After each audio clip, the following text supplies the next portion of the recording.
Nah, kita mau lihat ya, siapakah Ibu Sindu itu gitu loh. Apakah Ibu Sindu ini mampu untuk bisa membawa Nikita menjadi terdakwa yang bebas dari segala tuntutan. Nah, kita lihat salah satunya. Nah, siapakah Ibu Sindu ini? Ibu Sindu itu merupakan seorang pengacara yang di tahun kemarin dia mewakili atau masuk di dalam tim kuasa hukum Prabowo dan Gibran. Wow!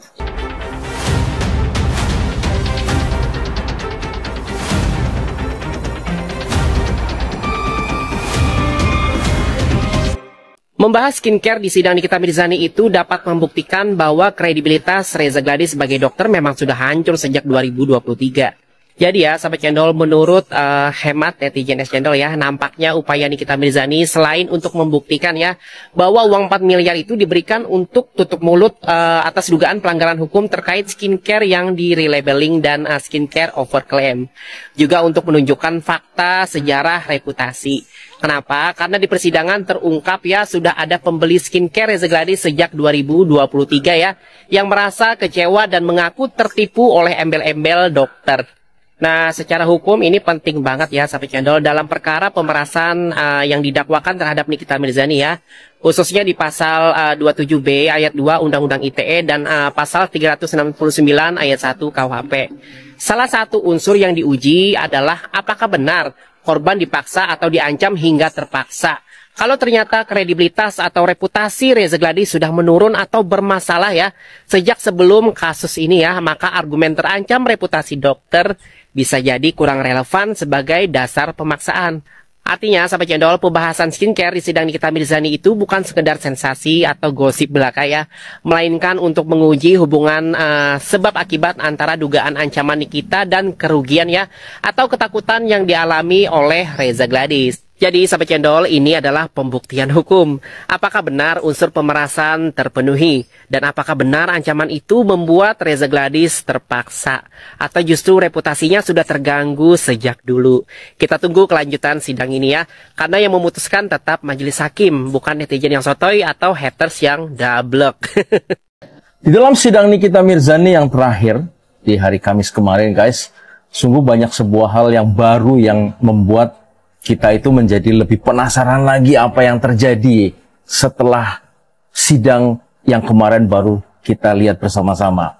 Ada satu hal yang menarik yang mau saya komenin, yaitu adalah hadirnya seorang pengacara baru tambahan di pihak Nikita Mirzani bernama kalau nggak salah namanya Ibu Sindu. Nah, kita mau lihat ya, siapakah Ibu Sindu itu gitu loh. Apakah Ibu Sindu ini mampu untuk bisa membawa Nikita menjadi terdakwa yang bebas dari segala tuntutan. Nah, kita lihat salah satunya. Nah, siapakah Ibu Sindu ini? Ibu Sindu itu merupakan seorang pengacara yang di tahun kemarin dia mewakili atau masuk di dalam tim kuasa hukum Prabowo dan Gibran. Wow, ya kan? Jadi, ternyata Ibu Sindu ini merupakan salah satu orang kepercayaan sehingga dia masuk di dalam tim pembelaan kuasa hukum Prabowo Gibran di dalam MK. Nah, tentunya hal ini menjadi sebuah titik terang, menjadi sebuah harapan yang baru buat Nikita. Selain daripada itu, kalau ditinjau dari profilnya dari Ibu Sindu selalu melakukan atau menangani kasus-kasus high profile. Nah, kasus high profile itu Anda kan tahu, berarti kan orang-orang terkenal, orang-orang yang berkuasa. Nah, menurut beberapa profil yang sudah dia selesaikan, atau yang sudah dia berkecimpung di dalam pengadilan, di dalam urusan pengadilan, tentunya ini merupakan sebuah skill yang dimiliki Ibu Sindu menjadikan kita menjadi lebih percaya bahwa Ibu Sindu di kemungkinan akan mampu untuk membawa kasus Nikita menjadi kasus yang bersih, ya kan? Nah, kemudian Ibu Sindu itu juga merupakan orang yang dikenal sebagai the silent present court, ya kan? Jadi orang ini adalah orang yang sangat tenang, sangat berwibawa dan sangat tegas, sehingga dia juga disebut sebagai the killer silent. Jadi sehingga pertanyaan-pertanyaannya itu akan menjadikan pertanyaan yang mematikan, sehingga akan lawan daripada Ibu Sindu ini akan mengalami kelabakan gitu ya, diperkirakan seperti itu. Jadi kita lihat dari kasus kemarin itu yang di sidang itu, kita bisa melihat pertanyaan-pertanyaan yang sangat tajam yang dilakukan oleh Ibu Sindu. Dan kemudian Ibu Sindu juga mampu menjadikan orang yang bisa memberikan dampak positif, ya kan, dampak positif di dalam media sosial itu juga itu sendiri. Nah, apakah Ibu Sindu itu akan mampu untuk membawa kita menjadi orang yang bebas? Kita akan terus ikuti persidangan ini, karena melihat persidangan kemarin itu, kita masih mempunyai harapan yang besar bahwa Nikita Mirzani akan segera bebas. Demikian ya guys ya, untuk komentar kita hari ini. Tetap semangat dan selalu berpikir yang cerdas. Thank you guys.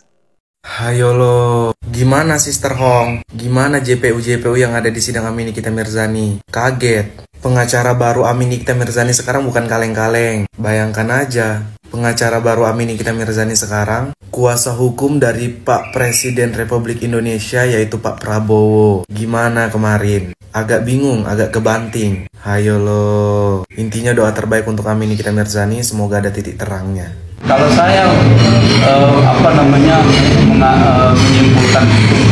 bahwa kalau ini bermasalah, ya, maka tidak seharusnya orang yang menyampaikan sebuah edukasi masyarakat melalui media sosial tidak seharusnya itu dikriminalisasi seperti ini, kan?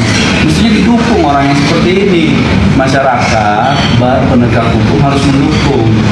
Nikita Mirzani menyampaikan sesuatu yang benar, fakta yang benar dia sampaikan, harusnya didukung. Oh, terima kasih kepada Nikita Mirzani, seorang public figure yang mau meluangkan waktunya, yang mau mengorbankan dirinya untuk menyuarakan hal-hal yang tidak benar. Tuh. Bukan malah dikriminalisasi, bukan malah dipatahkan untuk tidak melanjutkan hal-hal yang positif, ya kan? Bang, mungkin saya potong dulu terkait BPOM. Kemarin juga sempat bicara dia bersedia untuk jika dipanggil untuk jadi saksi. Sudah ada surat nggak dari? Oh iya, benar, kami sudah mendengar itu.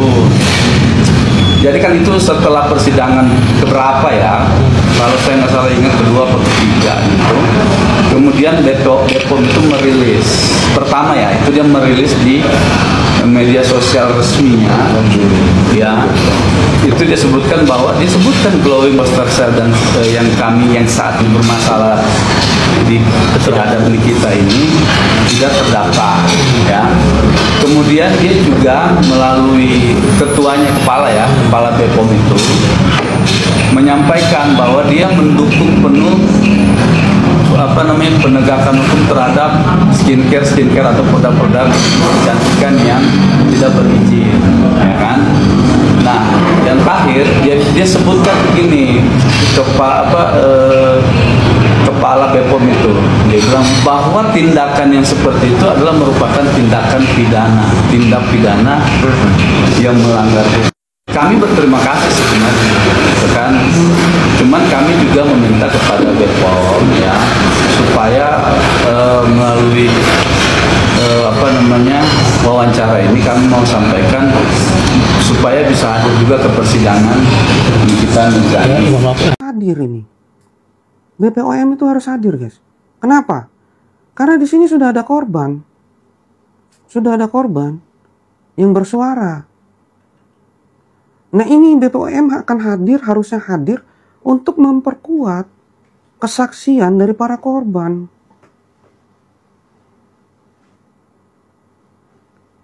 Yang lebih memperkuat, ya, bahwa memang produk itu bermasalah pada saat mereka beli. Dan aturannya jelas. Apabila itu tidak baik, ya kan aturannya jelas. Itu BPOM yang harus menjelaskan. BPOM itu harus berdiri dengan tegak sesuai dengan kebenaran, bukan malah menyembunyikan, ya. Saya disclaimer, saya tidak menyalahkan, ya. Saya tidak menyalahkan, saya tidak menuduh, ya.